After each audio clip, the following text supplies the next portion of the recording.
to Texas to come do a dealer training on some new products they've got for the OBS fuel systems. This is Matt's first dealer training, and this is the very first look at the brand new fuel system for the OBS trucks.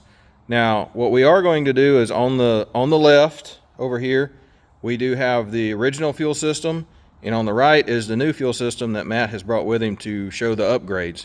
So we'll start with the old, and then we'll go to the new. So Matt, thanks for coming by. Yeah, thanks for having me, guys. Yeah.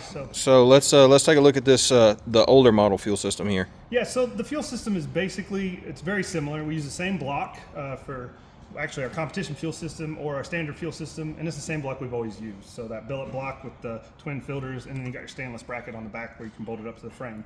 The big difference in the kit these days is the pump. So this pump had the Walbro pump on, which we used for 10 years. The Walbro pump is more susceptible to starvation issues, so like selector valve problems, in-tank issues.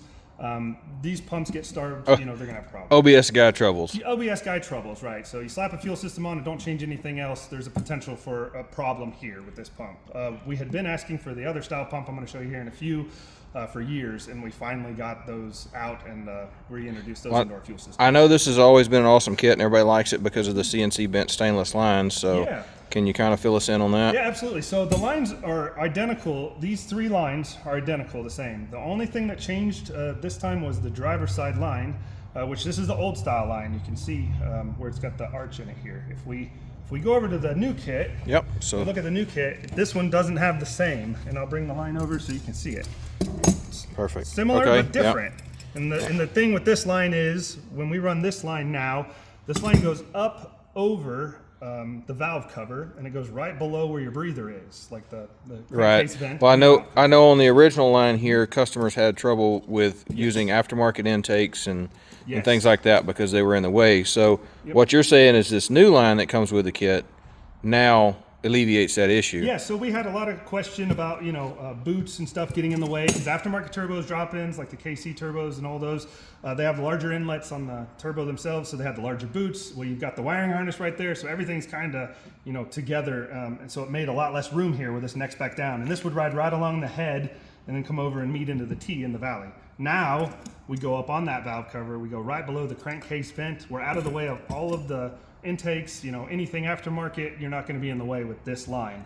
So it clears things a lot easier. It still goes to the exact same end location. So you can, still use this line. If you wanted to upgrade the line you have, you can give us a call, and we can definitely, fix it. Awesome. So all the new kits are going to have that line. So if you've got an old kit, you can upgrade to the new line for a nominal fee. Yeah, we'll have that out here soon. We just haven't quite So like I was saying in the earlier of the video, this is the very first kit seen on market with this new line.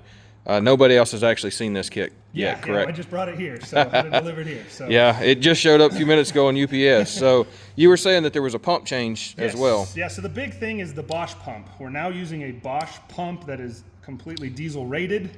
This pump has been way better for longevity. It's not as susceptible to starvation issues. This pump actually tells you if there's a problem. So we tell customers when they put this pump on a truck, don't change anything, just put our fuel system on.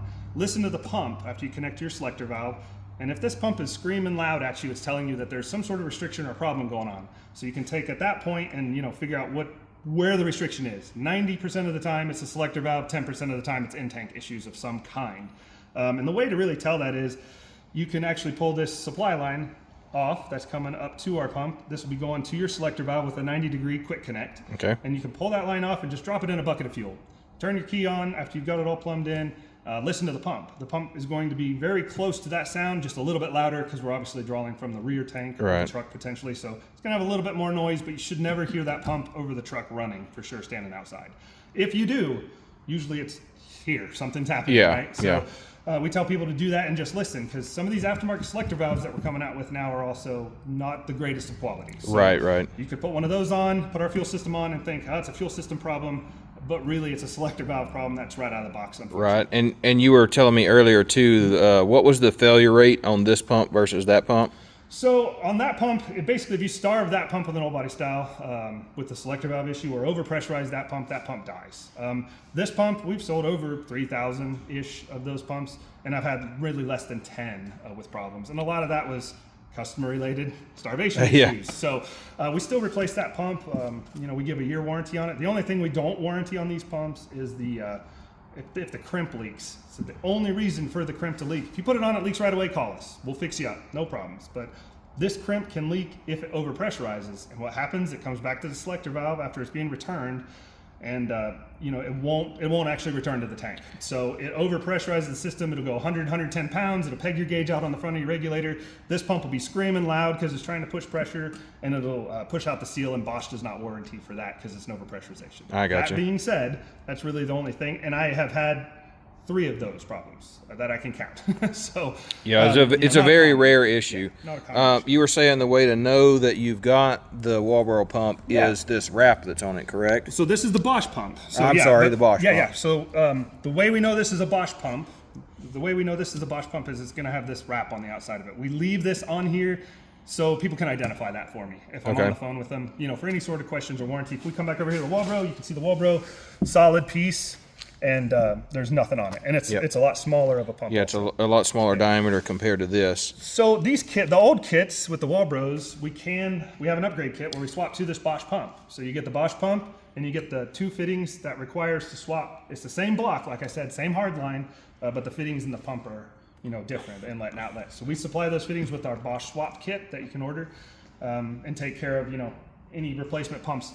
These days we don't replace the Walbros anymore. So, because these are just so much better. We've had so much better luck. Yeah, I can vouch for that. Sure. I know the other thing that you were telling me about too is this very handy instruction sheet that comes with every single kit. You no longer do the paper, just obviously for economic reasons, and they get wet, they get nasty, and it's hard to read them anymore. But this will pull right up on your phone. You can choose the option to print it out if you'd like, but you can use it on a tablet or whatever else, correct? And that's why we did it. Everybody's got a smartphone these days, you know, and if you don't have a smartphone, our instructions are available right on the online store in the info tab at the top. But that's where this would, you know, basically link you, just so you can kind of, you know, have the instructions on your phone while you're working on the truck or on your computer or whatever. Right. But yeah, that's been pretty nice, and we just don't have a bunch of paperwork in there to have to deal with. So. Well, man, we really appreciate you coming by and showing all this. We're really excited for the new product to hit the market. Our customers are really going to love this. Can't wait to start having these fly off the shelf. Yeah. Thanks again. You guys. Yes, sir. Thank you.